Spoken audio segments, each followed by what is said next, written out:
Kalau kamu niatkan apapun ini karena Allah, Allah yang akan menyelesaikan semua niat yang telah kita miliki. Allah cuma minta satu. Bersamakan harapan itu semata-mata kita niatkan untuk Allah.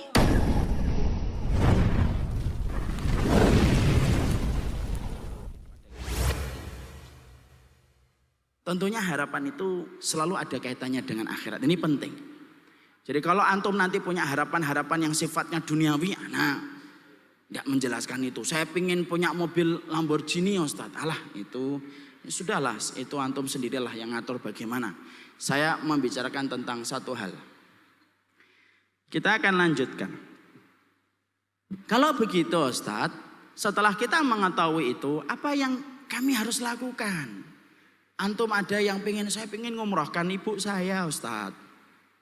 Saya pingin untuk menjadi kepala sekolah di pondok pesantren, tapi apalah daya saya cuma anak STM Ustadz gitu.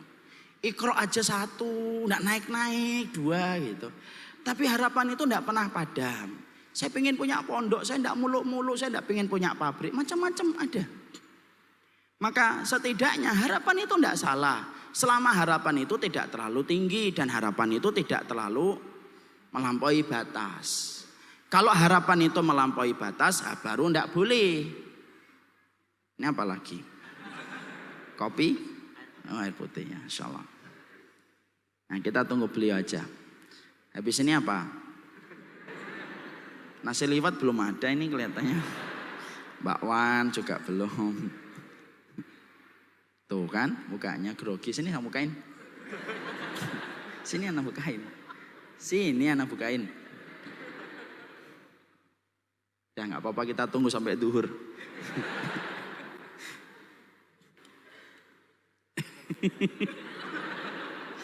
Ya Allah.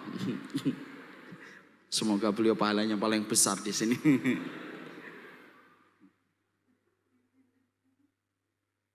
Saya khawatir dia muncul lagi, kan? Aduh. Loh, katanya air putih. Itu teh lagi ya, udah nggak apa-apa sudah, nggak usah air putih dulu. Dan antum duduk di situ aja, Kiana lebih senang antum duduk daripada berdiri. Sekarang kita bahas, sudah paham ya harapan, tujuan orang mukmin. Nah, ini merupakan pelajaran yang kita dapatkan dari muqaddimah. Sekarang apa sih yang kita harus lakukan supaya betul-betul kita mewujudkan harapan kita? Ada 5 yang kita ingin bahas. Kira-kira moga-moga waktunya cukup. Saya jelaskan mungkin agak pendek-pendek supaya semua dari materi itu akan terwujud. Yang pertama, kalau kita ingin sekali mewujudkan harapan kita supaya terwujud, para ulama memberikan catatan. Yang pertama itu pastikan bahwasanya kalau kita memiliki harapan, harapan yang kita miliki itu betul-betul kita niatkan harapan itu semata-mata karena Allah.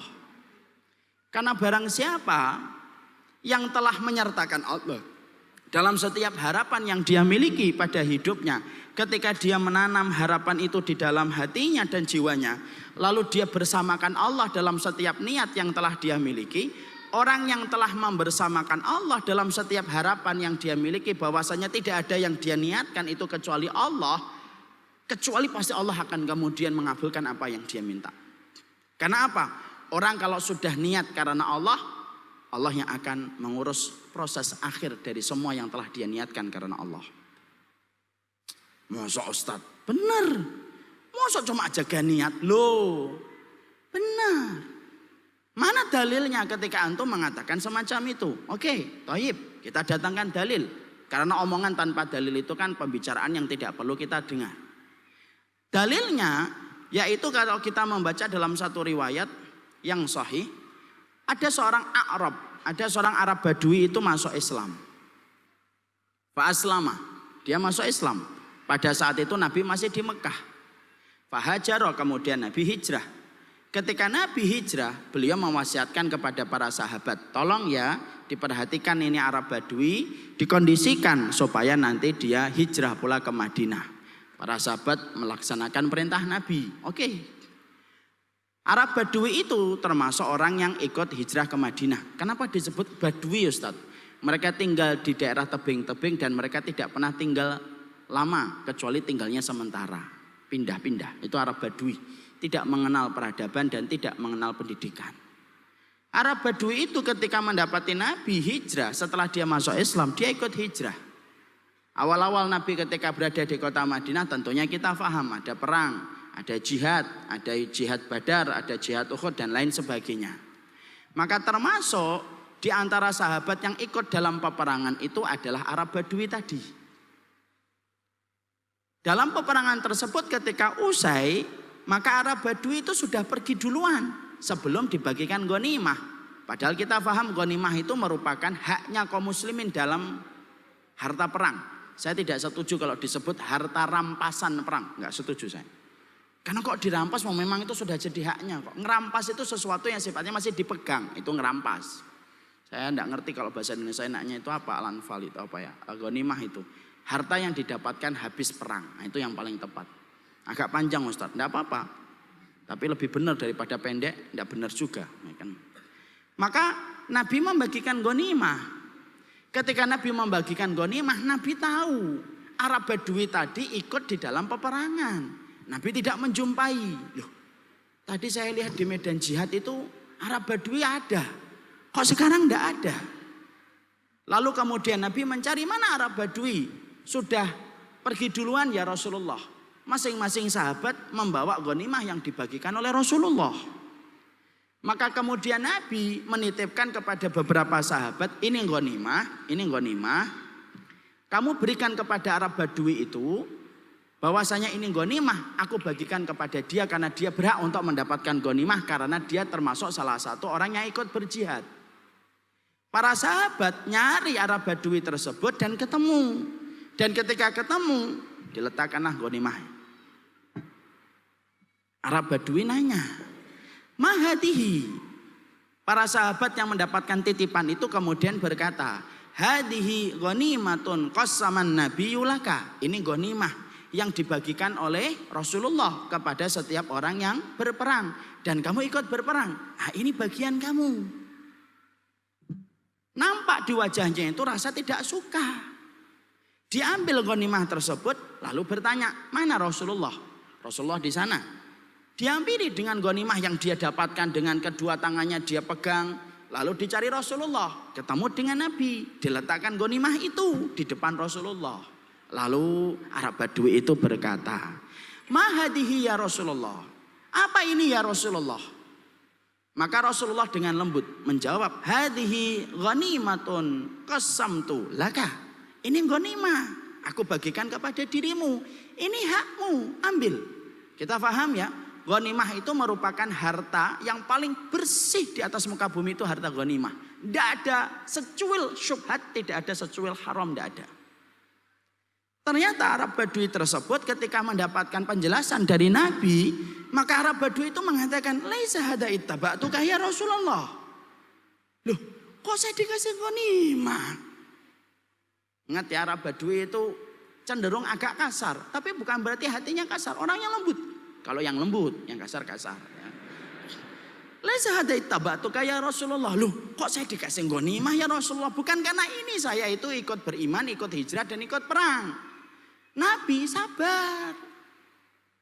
Ya, alhamdulillah Rasulullah Muhammad yang jadi nabi. Kalau kita mau apa? Kan gitu.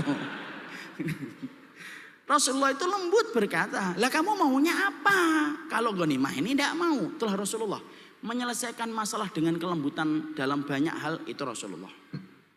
Arab Badui itu berkata, saya itu ya Rasulullah, nanti kalau ada jihad lagi, saya itu pingin nanti tertancap panah di sini ya Rasulullah. Dalam satu riwayat saya baca tombak di sini atau panah di sini ya Rasulullah. Di sini ya, kemudian saya tersungkur, mati di jalan Allah. Maka Nabi ketika mendengar harapan dari Arab Badui tersebut, antum tahu apa yang diucapkan Rasulullah? Kalimat pendek tetapi nusuk. Kalau bahasa kita apa? Makjleb. Rasulullah berkata, Rasulullah bersabda, in tasdukillaha yasdukka. Coba kita ulangi bareng-bareng.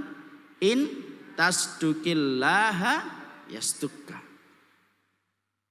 Kalau kamu memang benar, apa yang kamu katakan bahwasanya kamu pengen tersungkur mati syahid, betul-betul kamu ucapkan itu karena Allah, maka Allah yang akan menyelesaikan apa yang kamu harapkan. Insya Allah ya, kalimat indah itu.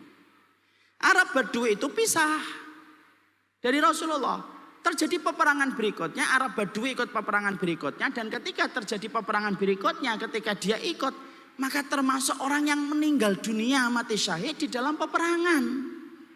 Ketika satu persatu jenazah itu dibawa oleh para sahabat untuk dikebumikan, maka Rasulullah itu tiba-tiba kaget. Dilewati sama seseorang yang beliau itu tahu.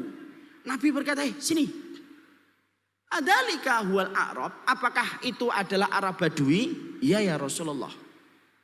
Yang pernah mengatakan kepada diriku dengan menolak ghanimah, lalu berkata bahwasanya dia ingin tertancap tombak atau panah di lehernya sini. Betul ya Rasulullah. Apakah ini dia? Betul ya Rasulullah, ini adalah dia. Masya Allah. Rasulullah kemudian akhirnya melepaskan jubahnya. Kemudian beliau itu diselimuti dengan jubahnya Nabi. Lalu kemudian Rasulullah sholat jenazah. Di akhir sholat jenazah itu Rasulullah kemudian berdoa, Allahumma hada abduka kharaja muhajiran fi sabilika faqatala hatta qutila wa ana syahidun ala dhalika. Ya Allah, ini hambamu, dia berperang, dia terbunuh di jalanmu ya Allah, dan akulah yang akan menjadi saksi untuknya kelak pada waktu hari kiamat. Hadis itu memberikan kepada kita banyak pencerahan ikhwan. Kalau kita kaitkan dengan perkataan singkatnya Nabi, intas dukillaha yasduka. Kalau kamu niatkan apapun ini karena Allah, Allah yang akan menyelesaikan semua niat yang telah kita miliki. Maaf ya ikhwan, kalau antum, saya ingin memiliki harapan dan ingin terwujud harapan itu dalam kehidupan kita, lalu mengandalkan kekuatan kita, halah manusia itu lemah. Wong manusia ketawa dan menangis itu aja nunggu dari Allah kok. Tetapi kalau kita memiliki harapan dan kita ingin harapan itu terwujud pada kehidupan kita, maka sesungguhnya kunci pertama, golden ways yang pertama kalau kita memiliki harapan kebaikan, walaupun di mata orang itu kelihatannya mustahil, tapi selama harapan itu kita kaitkan dengan Allah, harapan itu akan diselesaikan oleh Allah proses akhirnya. Allah cuma minta satu, bersamakan harapan itu semata-mata kita niatkan untuk Allah. Kita lihat Arab Badui. Arab Badui itu bicaranya apa? Saya ingin tersungkur dengan panah di sini ya Rasulullah. Dan ternyata wafatnya Arab Badui itu bukan karena dipukul, bukan karena ditendang, bukan karena ditebas pedang dengan kakinya. Tapi Allah itu mengabulkan persis dan detail sebagaimana dia sampaikan. Allah tidak matikan dia karena tusukan pedang. Allah tidak matikan dia bukan tusukan perut. Allah tidak matikan dia karena tebasan pedang di kakinya. Tapi Allah matikan Arab Badui persis dengan redaksi kata yang dia ucapkan di hadapan Rasulullah. Ketika Nabi mewasiatkan, ikhlaskan permintaan itu karena Allah. Diikhlaskan permintaan itu karena Allah. Dan Allah yang menyelesaikan proses akhirnya.